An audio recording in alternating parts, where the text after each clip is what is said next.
네, 금요일에 만나는 똑똑한 재테크 라이프 손희의 금융 크리에이터 나오셨습니다. 손희의 금융 크리에이터 어서 오세요. 안녕하세요. 네, 세 가지 또 재테크 소식 전해줘야 되는데요. 준비한 첫 번째 주제는 어떤 건가요? 네, 첫 번째 주제, 개인 투자용 국채 2차 흥행 이어갈까입니다. 개인 투자용 국채 사일 저실 이 시간에 한번 소개를 드린 적이 있지만 또 2차라고 하니까 정확히 어떤 건가요? 네, 국채는요, 우리가 국가가 발행하는 채권입니다. 그래서 안정적으로 수익을 낼 수 있다라는 것이 가장 큰 장점이라고 볼 수 있겠는데요.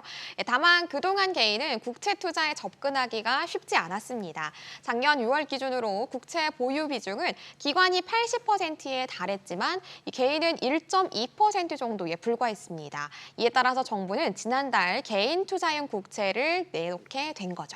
네, 개인 투자용 국채 좀 관심이 있을 것 같은데 요즘 개인들이 채권에 투자를 많이 하잖아요.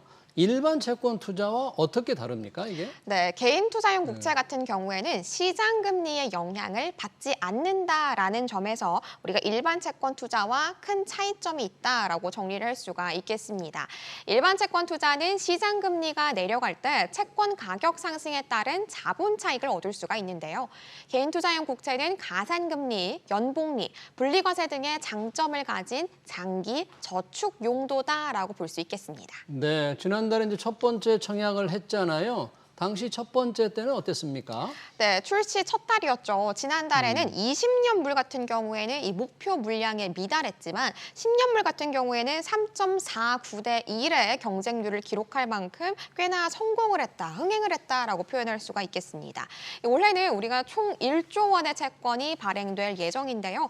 이때 1차 때는 10년물에 1,000억 원, 20년물에 1,000억 원 발행했던 것과 달리 이번 2차 때에는 10년물은 1,500억 원, 그리고 20년물은 500억 원으로 조정해서 발행했다고 합니다. 네, 흥행에 성공한 10년물을 늘리고 20년물은 조금 줄였군요. 네.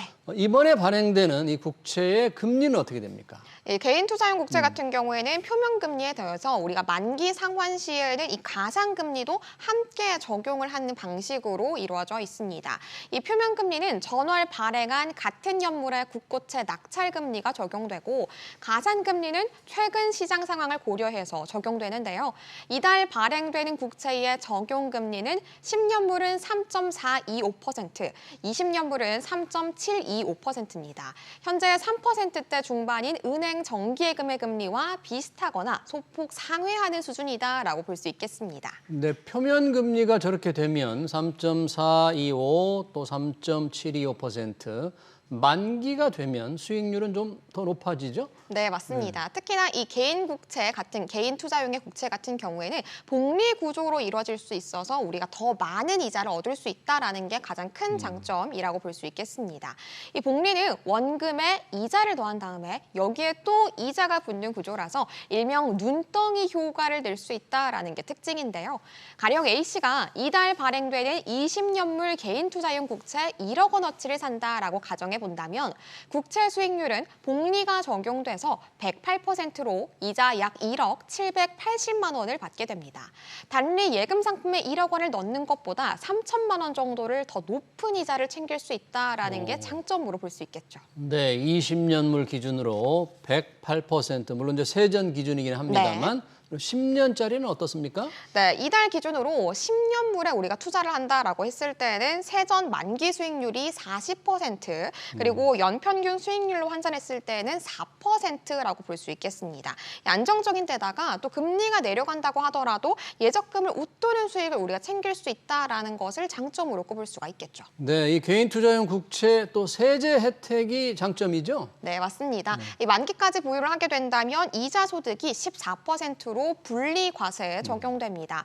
세제 혜택은 매입 금액 2억 원까지 적용되는 거고요. 분리과세는 대상 소득을 건별로 과세하는 방식이라서 종합과세보다 세율이 낮은 편입니다. 현재는 이자 소득과 배당 소득을 합친 금융소득이 2천만 원을 넘으면 금융소득 종합과세 대상이 되는 거고요. 2천만 원을 초과한 금액은 다른 소득과 합산돼서 누진세율을 적용받게 됩니다. 네, 그러면 개인 투자용 국채 사고 싶으면 어떻게 투자하죠? 네, 방금 정리했던 것처럼 일단 두 가지 종류로 10년물과 20년물이 있고요. 원금과 이자를 만기 때 한꺼번에 지급받는 방식입니다. 이 납입 금액은 최소 10만 원부터 시작하고 10만 원 단위로 1인당 연간 최대 1억 원까지 구매할 수 있고요. 한국 국적의 거주자라면 누구나 구매하실 수 있습니다. 매달 발행 물량이 제한돼 있어서 청약을 거쳐서 배분되고요. 판매 기간에 청약을 신청해서 구매할 수 있는데 이게 전용 계좌에서만 살 수 있어서 사전에 계좌 개설이 꼭 필요합니다. 현재는 단독 판매 대행사로 지정된 미래에셋 증권을 통해서 구매하실 수 있는데요. 미래에셋 모바일 애플리케이션이나 지점에서 해당 계좌를 개설하실 수 있습니다. 네, 이번 2차 청약 이미 시작이 됐죠? 네, 맞습니다. 오늘 12일부터 16일까지로 이 청약 시간은 영업일 오전 9시부터 오후 3시 30분까지 가능합니다. 이 개인 투자용 국채 같은 경우에는 매입 1년 이후부터는 이 중도 환매가 가능하기는 한데요. 이때에는 가산금리와 연복리 그리고 분리과세 등의 혜택을 받을 수 없기 때문에 이 점 반드시 유의하셔야겠습니다. 네, 개인 투자용 국채 2차 청약 오늘부터 시작됐다는 얘기 잘 들었고요. 두 번째 주제는 뭔가요? 네, 두 번째 주제는 금리 맛집 인터넷 전문은행 너마저입니다. 인터넷 전문은행 너마저 대출 금리를 올리느냐 뭐 그런 겁니까? 네, 맞습니다. 정확하게 짚자면 주택담보대출과 그리고 전세자금 대출에 대해서 금리 조정이 있다라는 부분인데요. 최근에 은행권의 주택담보대출이 가파른 증가세를 보이자 은행들이 주택담보대출은 물론이고 전세자금 대출까지 금리를 인상하면서 속도 조절에 나서고 있습니다. 대환대출을 중심으로 주택담보대출이 늘어난 인터넷 전문 은행들도 금리 인상 행렬에 함께 동참하는 분위기라고 합니다. 아, 그렇군요. 요즘 가계대출 주담대 도대체 얼마나 늘고 있나요? 꽤 많이 늘었습니다. 지난달 말 은행 가계대출은 1,115조 5천억 원, 주택담보대출 잔액은 876조 9천억 원을 기록했습니다. 전세대출을 포함한 주택담보대출이 지난달 중 6조 3천억 원 증가하면서 가계대출도 6조 원 정도 증가했는데요. 특히나 주택담보대출의 상반기 증가분은 26조 5천억 원으로 2021년 30조 4천억 원이었던 이 3년 만에 이만큼 더 가장 많이 늘게 된 겁니다. 이달 들어서도 이 증가세는 좀처럼 가라앉지 않는 분위기로 계속 이어지고 있습니다. 네, 그래요.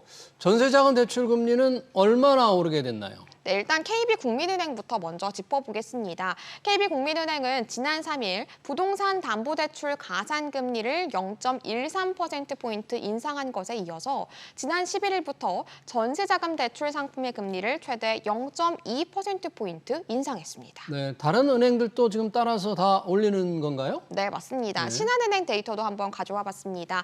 신한은행은 오늘 15일부터 금융채 5년물의 금리를 기준으로 삼는 모든 대출 상품의 금리를 0.05%포인트 높이기로 했습니다. 이에 따라서 5년마다 금리가 변동되는 주기형 주택담보대출의 금리도 인상될 것으로 보이고요. 앞서서 다른 주요 시중은행들은 이미 주택담보대출 금리를 상향 조정한 상태입니다. 하나은행은 주택담보대출 우대금리의 폭을 0.2%포인트 축소했고요. 우리은행도 12일, 그러니까 오늘부터 5년 주기형의 아파트 담보대출 금리와 2년 고정금리 전세대출 금리를 0.1%포인트 올리기로 했습니다. 그렇군요. 자, 문제는 이제 인터넷 전문 은행들입니다. 그동안 대환대출 수요 사실 낮은 금리로 많이 흡수를 했는데 이 인터넷 전문은행도 따라서 지금 대출 금리를 다 올리는 건가요? 네, 맞습니다. 인터넷 전문은행도 주택담보대출 그리고 전세자금 대출의 금리를 높이는 데 이 행렬에 함께 동참하고 있는 건데요. K뱅크는 지난 9일부터 대환대출로 취급되는 5년 주기형 아파트 담보대출 금리를 0.1%포인트 인상하고 전세대출의 금리도 상품에 따라서는 최대 0.15%포인트 올렸고요. 카카오뱅크의 경우에는 대외 시장의 여건을 쭉 보면서 금리 인상 여부를 검토하겠다라는 방침을 내보였습니다. 네, 잘 들었습니다. 은행들의 대출이 늘어나면서 대출 금리를 올리고 있다는 소식이었습니다. 마지막 주제 뭔가요? 네, 마지막 주제는 폭염과 장마 때문에 장보기가 무섭다입니다. 네, 요즘 뭐 폭염도 폭염이지만 또 폭우가 지역별로 쏟아지고 있습니다. 아, 상당히 걱정되는데요. 역시 농산물 가격에 영향이 큰 거죠? 네, 맞습니다. 이 장마와 폭염이 계속 이어지면서 우리의 밥상 물가 정말 심상치 않아졌습니다. 오이와 상추 같은 농작물 작황이 좋지 않아서 채소 가격이 들썩이면서 장보기가 무서울 정도인데요. 장마가 길어질수록 이 채소 값은 더 오를 전망입니다. 실제 어느 정도의 지금 타격이 있나요? 네, 중부지방을 중심으로 전국적으로 낸 이 폭우 때문에 침수 피해가 굉장히 컸습니다. 예, 지난 10일 오후 6시 기준으로 전국의 농작물 침수 면적은 9,522헥타르로 집계됐다고 하는데요. 이게 축구장 13,000개가 넘는 면적의 수준입니다. 이 중 농작물 피해가 가장 큰 지역은 충남 지역이었고요. 피해를 본 농작물 기준으로는 벼가 대부분을 차지했습니다.